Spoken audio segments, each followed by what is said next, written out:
Здравствуйте, уважаемые телезрители! Сегодня у нас очередной выпуск программы «Елге Газмет». В своем послании народу Казахстана «Новый Казахстан. Путь обновления и модернизации» глава государства Касым-Жомарт Кемелевич Токаев отметил, что наша миссия – построить новый Казахстан. Новый Казахстан – это образ будущего нашей суверенной страны.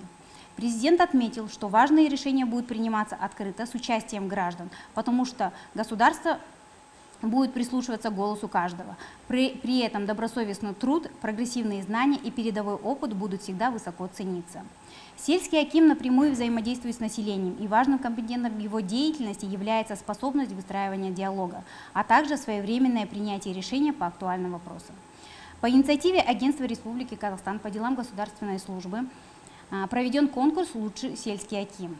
Гость сегодняшней программы – призер республиканского конкурса, название «Лучший сельский аким», аким Новопокровского сельского округа Успенского района Вячеслав Николаевич Симоненко. Вячеслав Николаевич, добро пожаловать. Вячеслав Николаевич, расскажите, пожалуйста, немного о себе и о своей трудовой деятельности. Я являюсь уроженцем нашей Павлодарской области, родился в Софийском районе, в 2003 году представителем переехал в Успенский район, именно село Галицкое, где и по сей день живу, где и являюсь акимом нашего сельского округа, Новопокровского сельского округа. В 2007 году я закончил Галицкую среднюю образовательную школу, поступил в инновационный Евразийский университет. После службы в армии была работа в Галицком нашем местном предприятии. После года работы я вышел главным специалистом аппарата акима Новопокровского сельского округа. Проработал 4 года. Были выборы в Козыкевский сельский округ, я подал свою кандидатуру, депутатами был поддержан, и в 2017 году я работал акимом Козыкевского сельского округа. В 2019 году подал свою кандидатуру на выборы в родной свой округ Новопокровский. Депутаты выбрали, и вот по сей день, по настоящее время, работаю акимом Новопокровского сельского округа.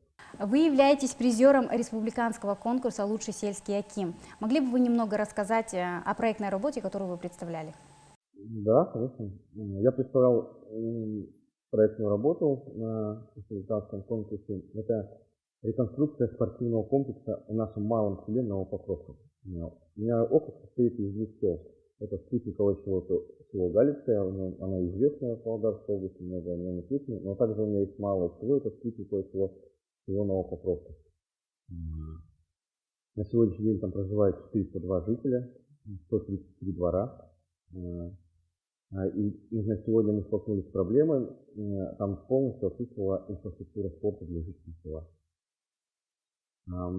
Получается, у нас был проект, у нас было недостроенное здание со времен Советского Союза, а она была на балансе нашего местного предпринимателя, именно на балансе ТО Галицкого. Получается, была сделана полностью проектно-сметная документация балансосодержательным, а именно ТО Галицким, проведена госэкспертиза и передан на баланс коммунальной собственности Успенского района. Получается, безвозмездно этот предприниматель передал. Теперь, получается, я уже защищал этот проект на республиканском уровне. В этом году ожидаем мы финансирования на данный проект. Сумма работы составит 285 миллионов тенге. Это, получается, открытый спортивный комплекс. Там будут такие виды спорта, как волейбол, мини-футбол, баскетбол. Это будет современное здание с душевыми, тренерскими, раздевалками, уборными.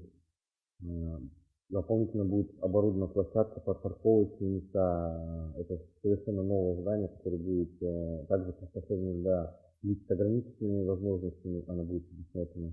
Я надеюсь, что областной бюджет нас в этом направлении поддержит. И в нашем маленьком, так называемом, небольшом селе появится такой классный современный объект спорта, как спортивный комплекс. По результатам регионального этапа вы представляли наш регион на республиканском этапе. Какие были у вас впечатления, какие испытали эмоции? Положительные эмоции. Получается, у нас на региональном этапе было 5 человек. Я защищался онлайн по одной причине, не смог лично приехать. Остальные коллеги защищались в явочном режиме, оффлайн формате, а я защищался онлайн. Мы представляли свой сельский округ. Положительные эмоции, когда результаты объявили на следующий день, или даже или после обеда уже объявили результаты, была гордость, потому что агентство по ресурсу сказала, вы будете представлять нашу родную Павлодарскую область на республиканском этапе. Было положительное эмоции. А что мотивировало вас участвовать в данном конкурсе? Ну, об этом конкурсе я услышал еще в 2021 году. Я подавал свою кандидатуру. Оставался последний этап, но, к сожалению, там жесткие условия отбора на этот конкурс. Надо было, чтобы на момент участия в конкурсе у кандидатов не было дисциплинарных взысканий. К сожалению, у меня было дисциплинарное взыскание. Получается, по ходу уже конкурса мне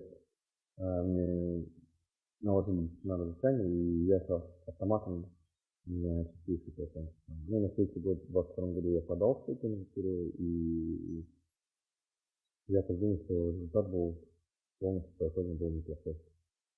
Ранее вы занимали должность акима Козыгеткенского сельского округа. На данный момент являетесь акимом Новопокровского сельского округа. Хотелось бы уточнить, какие проекты в вашу бытность реализованы и какие запланированы на 2023 год. Могли бы вы нам немного подробнее рассказать о них? Акимом Новопокровского округа являюсь с 2019 года. Это уже будет 4 года в этом году, в 2023 году. В 2020 году мы сразу же с Легалисом реализовывали программу, это республиканскую программу АУ Ельбесуга. Мы отремонтировали 4 социальных объекта. Это наш ПАП, нашу больницу. Это отремонтировали детский дом культуры. Мы построили современную спортивную многофункциональную площадку с Легалисом. Мы отремонтировали нашу Галицкую общеобразовательную школу. И 5-й проект, это была одна внутрипоселковая дорога по улице Ленина, километр 130 мы отремонтировали. Получается, мы все социальную инфраструктуру свою по всему Галицкому полностью закрыли. У нас на сегодняшний день остался только один детский садик, который не отремонтирован по капитальному ремонту. В 2022 году мы плотно занимались селом Покровском, я уже перечислял. Мы подготовили туда проект тоже по соцобъектам. Это Дом культуры, наша школа. Сделали такой же проект, только еще модернизированный по уличной спортивной многофункциональной площадке и по ремонту внутрипоселковых дорог. Мы сделали 4 проекта. Радует то, что в 2023 году область нас включила в село Новопокровку. Уже в данный момент разыгрались конкурсные процедуры. В 2023 году, то есть в этом году уже будут реализованы эти проекты в нашем малом селе. И мы, наверное, будем самым первым округом в Павлодарской области, которым все села округа попали в программу АУ Ельбесуга. То есть мы закроем всю социальную инфраструктуру для населенных пунктов. По селу Галицкому, если брать нынешнюю ситуацию, мы, получается, столкнулись на сегодняшний день с отсутствием участков под ИЖС. То есть у нас нет в селе ни одного пустыря, ни одной развалины. Мы строим ежегодно там новые дома. Вот в 2021-2022 году мы столкнулись с этой проблемой, где уже негде строить дома. Отдел ЖКХ нашего Успенского района разработал проект по подведению и по расширению одной из улиц, это улица Глазырина. В 2021 году были реализованы часть работ из этих проектов, подведение электричества и водопровод. Вот в 2023 году мы ожидаем подведения оставшейся части ИКИ, это то есть теплотрасса. У нас центральное отопление полностью по селу Галицкому. И вот теплотрасса и дорожное полотно. И с реализацией этих двух видов работ мы планируем построить там порядка 20 квартир дополнительных. Вы напрямую взаимодействуете с населением. На протяжении 5 лет работаете в должности акима, решаете вопросы населения. Насколько вам это удается и какие возникают сложности в работе? Ну, я живу в своем родном селе со своими жителями. Они все меня знают, современные школы. У нас нет каких-то там, чтобы меня не могли, там, условно, не постоянно на связи. Они в любое время могут мне позвонить. Да, это село, это тоже такой же социум, как и постоянно возникают какие-то какие-то бытовые проблемы, какие-то социальные вопросы. Это не без этого. А ты всегда на связи, это начиная от выпуска условного частного сектора, заканчивая там какие-то бытовыми проблемами. И у меня в округе проживает 53 одиноких пенсионеров, населенных стажем социальной помощи, бытовой характер, и социальный характер, и по вопросу трудоустройства, вопросы переселения. Мы сейчас активно работаем по программе переселения. За последние 2 года мы в южных регионах к нам приехало 8 семей. Это такие, как Жамбылская область, город Мерке, Миченская область, город Арыш, к нам переехали люди. Это и вопросы их адаптации мы рассматриваем, их трудоустройства. Это такие вопросы. Вячеслав Николаевич, благодарю вас за участие в нашей программе. Всем большое спасибо и до новых встреч. С вами была программа Ельгия Хасмет и ее ведущая Шнар Смагулова.